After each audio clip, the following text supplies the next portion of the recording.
سلامونه دوستانو، زما نوم قادرشاه همدي دی. د اډوب فوټوشاپ CC 2019 پښتو کورس 850 ویډیو ته موږ راغلاست یم.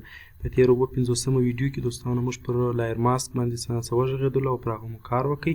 نن راځو دوستانو ټایپ منیو شروع کوو.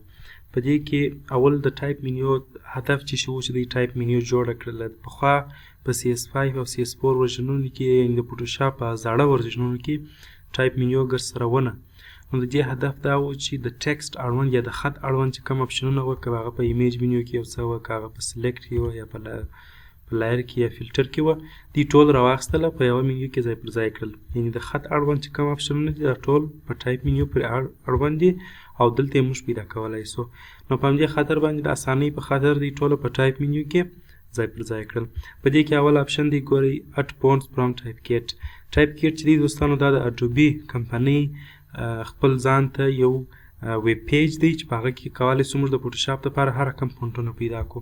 یعنې که زه راسم دلته او په دې ځای کې ولیکم چې ټایپ کیټ، تاسې وګورئ د اډوبي کمپنۍ اړوند ماته فونټونه په لاس راکوي. نو دا د څه دپاره دی؟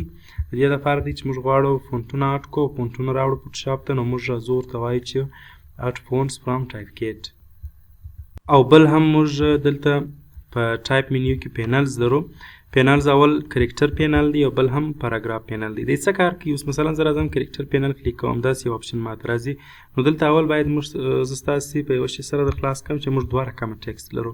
یو ساده چې زه کلیک وکړم ټکسټ راځي چې دا یو کریکټر پینل دی.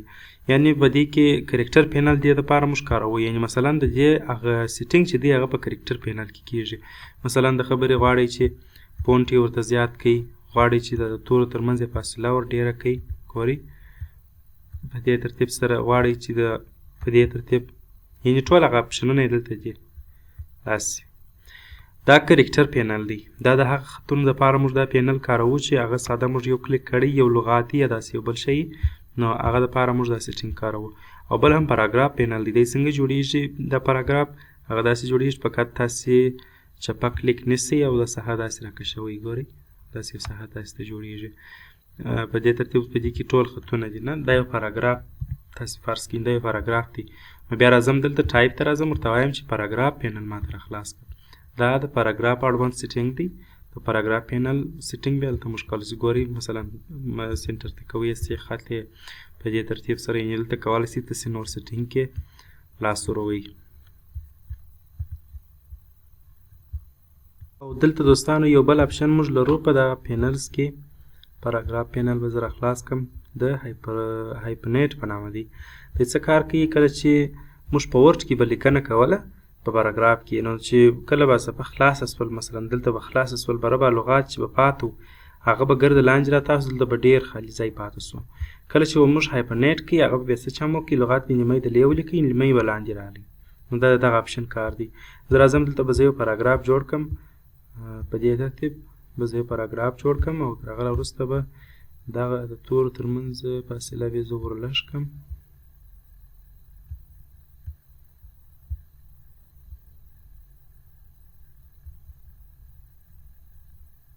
اوس راځم دی به وګورو چې ښه. زه راځم دا به ګرد انتخاب کړم او په دې ځای کې به دا اپشن کلیک کړم. تاسې وګورئ په دې ترتیب سره یعنې دلته دغه لغات دغه کنسیک او دلته بیا لاندې ټیټور کنسیټیټر. نو دا ګورئ کنسیک دلته راغلی، بیا داسې یو ډش علامه ده ورکړله او په دې ځای کې بیا نور پاته لغات راغلي. دغسې دا لاندې هم په دغه ترتیب سره یعنې د هایپرنیټ دغه کار دی. دغه اپشن دی چې دی دغه بل اپشن څه کار کوي؟ زه راځم دا ټول انتخابوم. مثلا غواړئ چې د راستي خوا څخه یو ساحه ورته اضافه کړئ، یا هم غواړئ چې مثلا د سر لغات چې هغه مخ ته راسي، ګورئ هغه بیا مخته کېږي. یا غواړئ چې مثلا د چپې خوا څخه یو ساحه چې اضافه کړئ. نو په دې ترتیب باندې دغه د پاراګراف پینل کار اثر کوي. او بل هم موږ په ټایپ منیو کې په پینلز کې کلیپس پینل لرو. دی هغه خاص کریکټرز یا خاص سمبولز چې موږ غواړو خپل خط یا ټکسټ د اټ کو اضافه یې کو، د هغه دپاره موږ دی کاروو. یعنې هغه سمبولونه یا هغه نښې هغه کریکټرونه چې هغه په ساده کیبورډ کې نشته بلکې یې علیحده جوړ شوي جوړ پراته دي، نو هغه په کلیپس پینل کې موږ ته د لاسرسي وړ دي. دا چې څنګه نو راځو دلته به زه یو بله نوې صفحه جوړه کړم. اوس راځم دلته زه یو خط لیکم.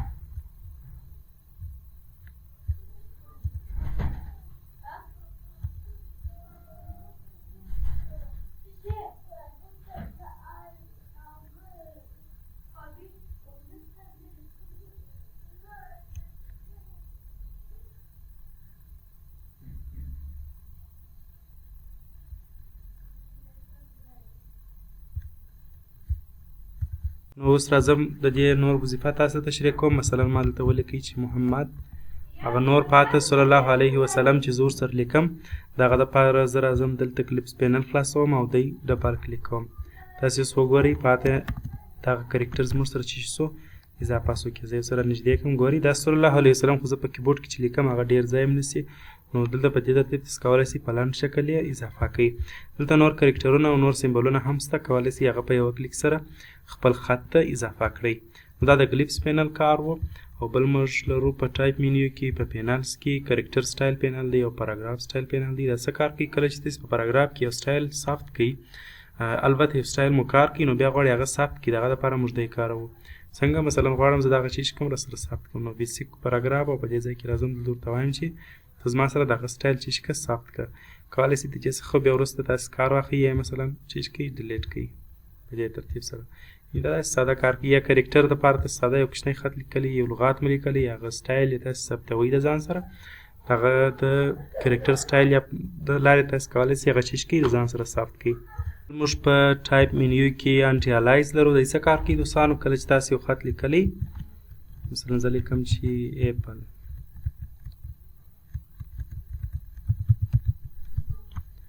اوس راځم دی به زه ایسته کړم او دلته به دی زه رانږدې کړم.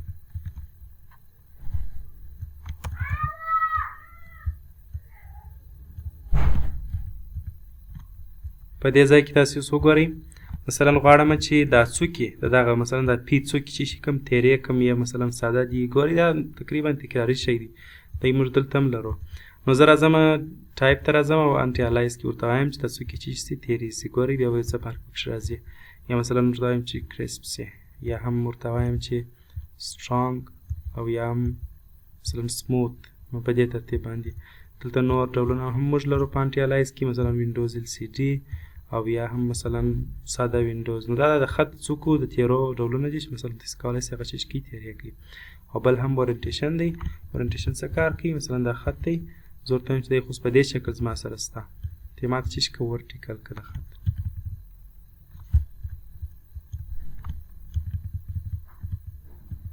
ګورئ بیا په دې ترتیب داسې راځي د خط.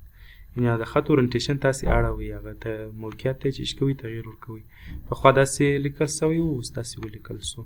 نو ستاسو له توجه نه ډېر مننه دوستانو. په راتلونکي 950 ویډیو کې به پاته اوپن ټایپ extract to 3D create work path convert to shape په دې نور پاتو موضوعاتو کار کوو. د الله په امان.